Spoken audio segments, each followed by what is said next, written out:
Hi, welcome to another episode of Cold Fusion. The person you see in this image is Barney Clark. In 1982, he became the first human ever to receive an artificial heart.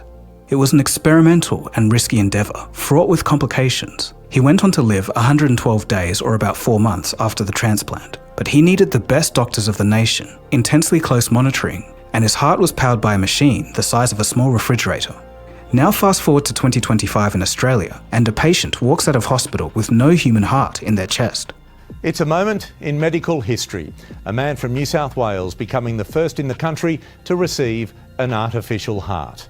The Australian-invented device was used as a bridge to human transplant, but it has the potential to be permanent, saving many lives. It was a total artificial heart with no need for an external pump or a backpack, like the one seen here. The 2025 artificial heart is a true example of the extent humans go to in the pursuit of innovation. In this episode, we'll take a look at the case, the team behind it, and finally, what it means for humans around the world in similar situations. But before we get started, just for your information, Cold Fusion episodes are now available on Spotify, so you can watch them there if you prefer.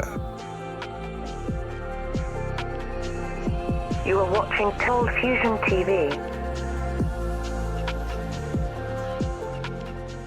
It's November 2024 in Sydney, Australia. Over at St Vincent Hospital, a very ill man is wheeled into the operating theatre. As his heart was failing him, the patient was extremely unwell and wasn't expected to survive long. Even though the patient was only in his 40s, he struggled to even walk to the toilet. His case was pretty dire. 25% of patients waiting for a heart transplant sadly pass away while waiting. Heart transplant surgeon Paul Jans is assigned to the task of helping change this man's fate. What he's about to do is special. The operation lasted 6 hours, and Dr. Paul, who usually has nerves of steel, was nervous this time. He would later state that the operation gave him goosebumps. Why?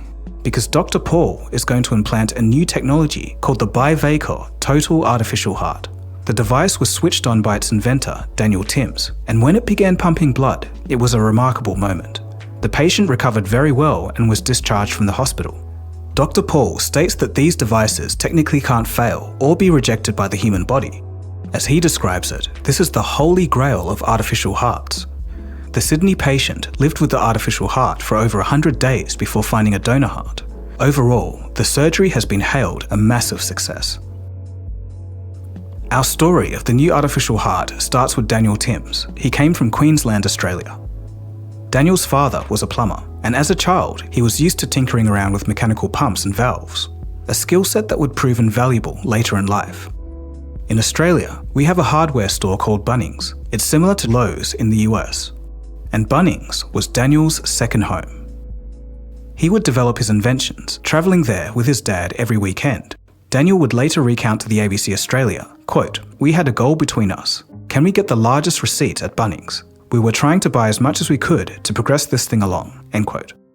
Heart failure affects 26 million people worldwide annually. So when it struck Daniel's father, his life was altered forever.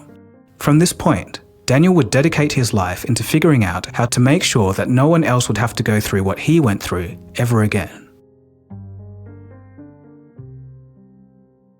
Out of the tens of millions of people that suffer from heart failure yearly, only 6,000 will receive a donor heart. So a new technology breakthrough in this field would be massive. The first artificial heart to be successfully implanted into a human was the Jarvik 7 in 1982. It was very crass, and although the patient did live for another 112 days, he was tethered to a pump weighing 400 pounds or about 180 kilograms. But the extra life he received was sadly full of suffering. He endured more operations, seizures, internal bleeding, and extended periods of confusion. It was so bad that he asked to die multiple times. Now contrast this with the bivalve heart of 2024. To begin, it's much simpler than others on the market because it has only one moving part, but we'll get to this later. It's small and portable, only needing a small external controller with a rechargeable battery, and this connects to the heart via a wire in the patient's chest. In other words, the patient is finally free from big and bulky external pumps or power source. It's an incredibly easy device. You stitch those to the atria, as I said, and then you literally click the pump in, and then hand off this drive line.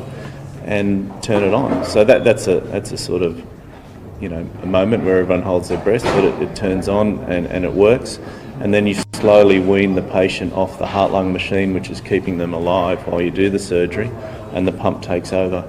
The device is so small that it can fit in the chest cavity of a 12-year-old, and it weighs only 650 grams. Doctors say that the patients can't even feel the device inside of them. The bivocar heart was first implanted in a patient in July of 2024. Since then, 4 other patients in the US have been implanted with the device, using it until they received a donor heart. But in all of these cases, the patients were never discharged with the implant, so the Sydney patient made headlines because he was the first to be released from hospital with the titanium heart. Initially developed as a stopgap for patients who are waiting for a donor heart, the long-term vision for this device is to be a permanent replacement for the human heart. Eventually, this device could replace human heart transplants altogether. Not only are there not enough donor hearts, 50% of patients will die after 10 years from rejection of that heart. So okay, that all sounds pretty cool, but how does it work? Let's start with current artificial heart technologies. They usually use a volume displacement pump design, but instead of mimicking the complicated pumping motion of a heart, wouldn't it be simpler to just have a constant flow?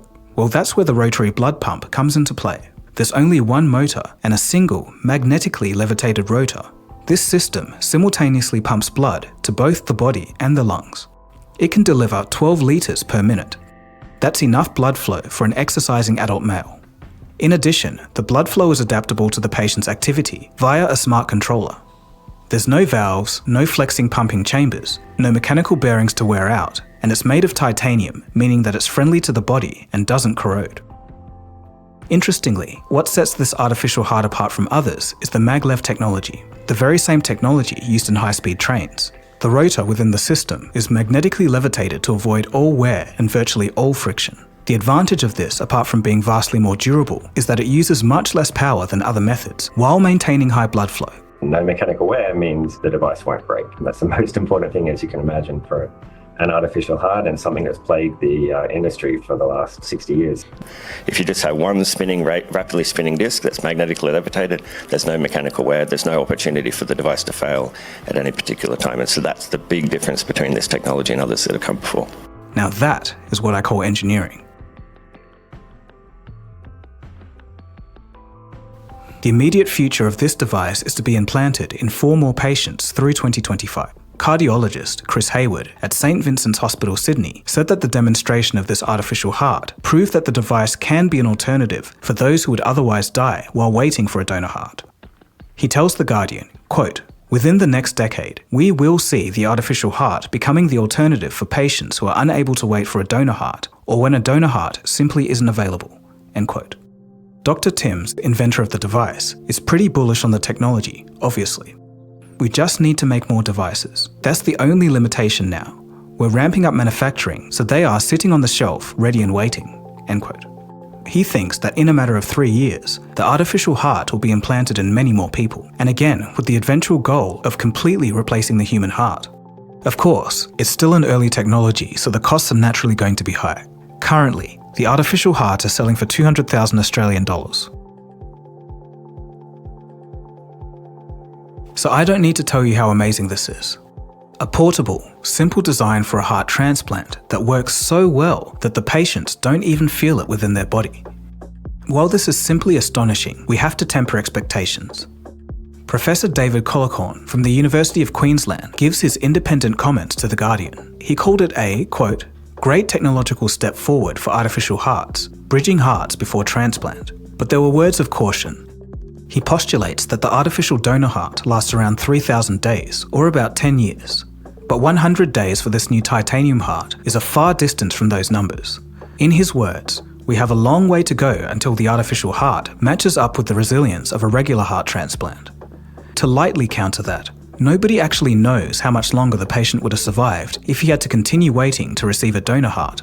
Who knows, it could have been another 1,000 days. But regardless, if this is where we are now, imagine how the technology would be in another 10 years. Perhaps heart failure could largely be a thing of the past, at least to begin with for those who can afford it. But with all technologies, once perfected, the task then becomes reducing the price. So that's where we are with the state of the art in heart transplant technology. Super interesting stuff, hey? If you watched this episode and you are fascinated by the science and engineering aspect of it, I have something that you'll love. Brilliant is where you learn by doing, with thousands of interactive lessons in maths, science, data analytics, programming, and AI.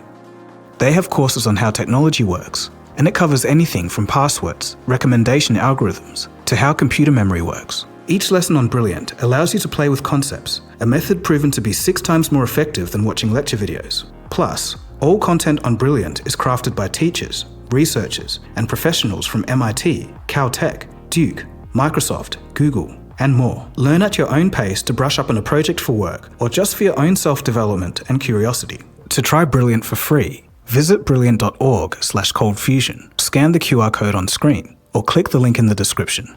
You'll also get 20% off an annual premium subscription.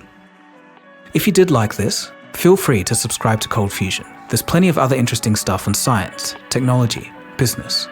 Anyway, my name is Dagogo, and you've been watching Cold Fusion, and I'll catch you again soon for the next episode. Cheers, guys. Have a good one.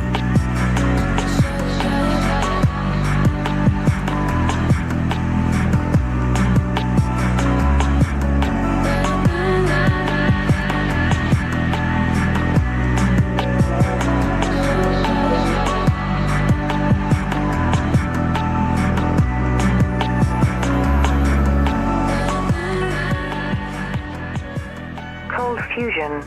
It's new thinking.